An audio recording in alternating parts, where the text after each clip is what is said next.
Chrysippus and the Stoic logic of fate. The sun filtered through the columns of the Stoa Poikile, casting long shadows over the philosophers gathered to hear the teachings of Chrysippus, the great Stoic thinker of his age. Known for his rigorous intellect and unparalleled mastery of logic, Chrysippus moved among his students with a quiet intensity, a man whose mind seemed to perceive the world in patterns, causes, and necessary connections. He'd spent decades studying the principles that underlie existence, the unbroken chain of cause and effect that governs all things. To Chrysippus, nothing in the universe was random. Everything from the fall of a leaf to the rise of empires followed nature's rational order. Fate was not a cruel master, nor a whimsical force. It was reason itself, manifest in the cosmos. One afternoon, a young student approached him, confusion etched on his face. "Master," he said, "how can we find peace when misfortune strikes? If everything is fated, why should we struggle at all?"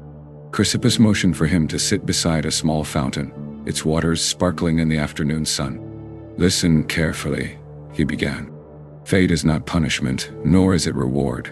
It is the natural order of things. Every event follows from what came before, like ripples across a pond. To fight against fate is to fight against reason itself." The student frowned. "But if I am fated to suffer, should I do nothing? Should I simply accept everything, even injustice or loss?" Chrysippus nodded, his eyes calm and unyielding. "Not passivity, but understanding. We act according to our nature as rational beings. We make choices. We cultivate virtue, and we respond to the world with reason. Misfortune may come, but it harms only the mind that misunderstands it. The wise man recognizes that pain, loss, and change are not evil. They are part of the universal order." He stood and gestured to a tree whose branches swayed in the wind. "See how the tree bends without breaking? It does not curse the storm, it adapts. So too must we. Fate is like the wind, outside our control, yet shaping our growth. The soul that acts with reason, that responds virtuously, remains untouched by circumstance. This is freedom within necessity." Days passed, and Chrysippus continued his lessons. He spoke of the harmony of the universe, the interconnection of all things, and the importance of distinguishing between what is within our control and what is not. He encouraged debate, challenging students to examine their assumptions, to question emotions, and to analyze the consequences of every action.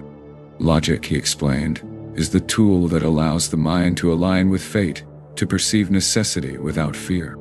One evening, a messenger arrived with troubling news. A fire had swept through part of the city, destroying homes and livelihoods. Many of Chrysippus' students feared the loss, grief shadowing their faces. Chrysippus remained composed. He addressed them gently. "What has been destroyed was never truly ours.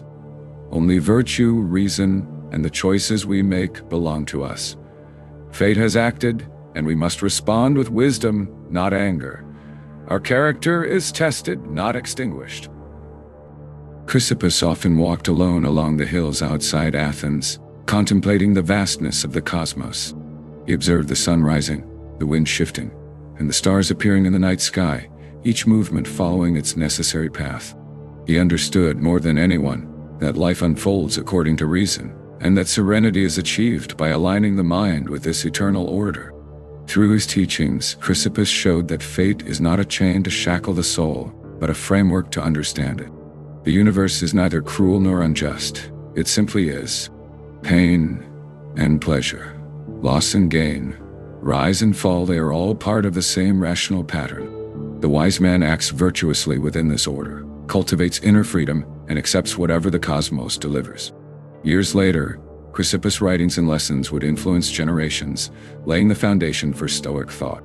He demonstrated that understanding fate is not resignation, but empowerment. The recognition that while the world follows necessity, the mind can remain free, rational, and unshaken. In every hardship, in every unexpected turn, the logic of fate teaches clarity, patience, and virtue.